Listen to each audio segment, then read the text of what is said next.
everyone, and welcome to Insider Financial Talk Stocks. My name is Alex Carlson. I will be your host today, the editor-in-chief of InsiderFinancial.com. And in this video, we will discuss our trading plan for this week. But first up, to get our market-moving reports on top small caps, click that link in the description or go to signup.insiderfinancial.com or sign up with your email on any of the pop-ups on insiderfinancial.com.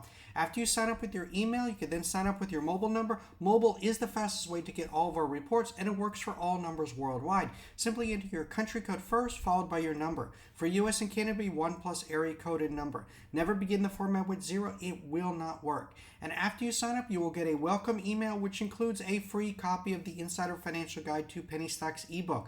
Our ebook, our email service, and our text messaging service are all free services from InsiderFinancial.com. We do not run any paid subscription service whatsoever, no Discord rooms or Telegram chat groups.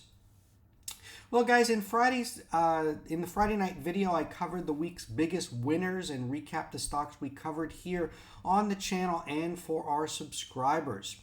This week will be busy now that we are in earnings season. A couple of names I'm watching. So on Monday, we have Volatility Watch, Coinbase, CarMax, and GameStop top S3 partners list of the most squeezable stocks this month. CarMax moved sharply upward last earnings. It pulled Carvana and Lithia Motors upward alongside it. This week we have AutoNation and Lithia are going to be posting results. I'll be watching on Monday Charles Schwab. This is a name that I traded. I thought it was oversold when it dipped down to 45. We bounced up to 60. We're trading at 51 here. I'm sort of neutral. Let's see how it plays out after earnings. On Monday, we're also getting the Empire State Manufacturing Index data. In March, the index fell 19 points to negative 24.6, with business expecting little improvement in conditions over the next 6 months. A negative 16.4 reading is expected for the April survey per Bloomberg. At 10 a.m., NAHB housing index data is due. In March, the index rose to 44 against a 41 consensus. The index is anticipated to remain unchanged sequentially, which would break a multi-month improvement streak. On Tuesday, the big earnings report will be from Netflix. Big moves on earnings day with Netflix, so there'll be some option trade possibilities there. I'll be watching that. If I see anything, we'll talk about it also on the channel or send out an alert to subscribers. We'll also get bank earnings with Bank of America, Goldman Sachs, Western Alliance Bancorp, Silvergate Capital, and Bank of New York Mellon, all due to report. Also, Lockheed Martin and J&J. Interesting, on Tuesday, the Shanghai International Automobile Industry Exhibition is taking place. Tesla is notable by its absence from the agenda, so that is certainly interesting there. At 8:30 a.m. on Tuesday, we also get housing starts data from March. This is expected to reflect a 3.1% decline, down from a 9.8% jump in February. On Wednesday, in likely the most closely watched report of the week, will be Tesla. They are posting its Q1 results after the bell on Wednesday. We also get bank earnings, Morgan Stanley, U.S. Bancorp, Discover Financial, Synchrony Financial, Zions Bank Corporation, Ally Financial, and Citizens Financial Group. We're also getting American Airlines. On Wednesday afternoon at 2 p.m., we get the Fed Beige Book data out. On Thursday, AT&T will headline earnings. We also get Union Pacific, CSX, Philip Morris, Taiwan Semiconductor Manufacturing, American Express, Stellantis, Nucor, and AutoNation. So again, these are earnings reports from a wide subset of companies that are going to really tell us the health of the overall U.S. economy and what they're saying about the insights as far as their businesses. Everything right now, is Fed related, and then also the dreaded R word. Everyone's worried about recession. So those are the two things on investors' minds right now. We also get April initial jobless claims data on Thursday at 8:30 a.m. The consensus estimate stands at 238,000, down from March's report of 239,000. We also get April Philly Fed business outlook anticipated with a rating of -19, supposed to be improved from -23.2 in March. So again, business confidence is down. Again, these are recession type readings. So watching these closely. On Friday, P&G, Procter & Gamble reports, also SAP, SLB, Autoliv, Freeport-McMoRan, Biogen, and Kinder Morgan. We also get 9:45 a.m. manufacturing PMI and services PMI expected.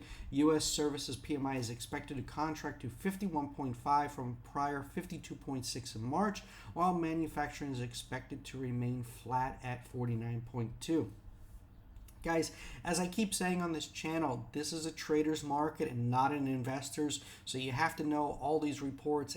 It determines, the overall state of the overall market, the overall economy, and that tells you, what type of market we're in. If the Dow's running, S&P, Nasdaq, that is a sign that risk on, and that that's where you get the short squeeze moves. You get these low float runners. So again, you have to know what's going on in the overall markets. And what I'm trying to do here at InsiderFinancial.com is put stocks on your radar. You create the watch list by the names that I cover, and I always say, play green and not red. You're looking for that momentum. You want to get on that wave, ride it, and get off. These are not buy and holds. We're not looking to, Warren Buffett style investing. You want to do that, go buy an ETF. We're looking for momentum names, small cap names that we can get in, get out, make that money and move on to the next play. Forget this diamond hands, paper hands BS. And also, guys, we do not dip buy penny stocks. Don't average down into losers. That's the fastest way to the poorhouse. You're just going to end up becoming a bag holder. So again, word to the wise, again, but we're not financial advisors. Names that I am watching this week include BFRG. This is just a 1.34 million share float. Too bad it doesn't have AI in the ticker. Insiders own 76% of the company. Just a $31 million market cap. It's bottomed here at 250, but with this small float, AI names hot, this one can really still get going. Next up is OCTO, OCTO. This is just a 1.78 million share float, $4.5 million market cap only. They were out with an AI PR last week. The company said beta launches AI generated content platform to drive competitive advantage. Again, this is what gets market participants excited. So more AI press releases can really get this one going. So put this on your radar screen. NOGN. This one just closed a $22 million offering. Very likely no more dilution. A lot of insider buying. I mean, very impressive insider buying. Look at all this. CEO and president been buying a lot. He even came in and bought in this recent offering. The offering included participation from members of the company's management team, board of directors, and other insiders and friends of the company, totaling $7.5 million. So they raised $22 million. $7.5 million came from friends, family, insiders. That's very impressive. Of that amount, Jonathan Huberman, president, CEO, and chairman of the board, invested $3 million in the offering, while the chief operating officer and chief financial officer invested $600,000 in the offering. Very impressive. These guys are putting their money on the line here. Very impressive. I love to see major insider buying, so pay attention to this name, NOGN. And the company is AI related. Most likely we'll be seeing another PR this week. We got updates here. We must stop speculating and understand what happened by Friday next week. NOGN is AI related and has 0.82 million share float. Short sellers start praying. Trade rooms about to get bent like the spoon. So you had someone say not AI related at all, but Hodor was out. Please read description below. And here it says here, including its data assets, CDP, and artificial intelligence and flexible application programming interface. So the company is AI related. The intelligent commerce platform is an open source e-commerce platform that includes research and development, a customer data platform, and an AI data pool all across all endpoints. So NOGN is a AI related name. Insiders bought it, he says here, insiders bought it 3, stock retraced to 2, reverse split and offering dumb, and AI name. Keep on watch. We agree here at insiderfinancial.com. Moving on, what else we got here? OBLG, just a 1.74 million share float, has already regained Nasdaq compliance, so that is good news. Again, here just a $3.2 million market cap, so extremely cheap. OBLG, watch this one this week. We've spiked right into the 200-day moving average of 306, but if you look at last year's spike, we spiked to 950. Again, low float. This one it could be a great momentum trader this week. Moving on, next up is KWE, just a 610,000 share float. Of that, 8% is short. FinTwit is all over this one. KWE, flowtrading.usd at Flow Investing. KWE due diligence threads are back, baby. Defense AI company with NATO contracts, which recently finished a contract with the Marines. Again, this stock is coming off the bottom. We got a 52-week range of 208 to 33.83. Trading here at 261. This one looks to have bottomed. With the AI enthusiasm, everything, I think people should start paying attention to KWE as well. And FinTwit, again, this is another name that they're all over this week. So again, certainly a lot happening here.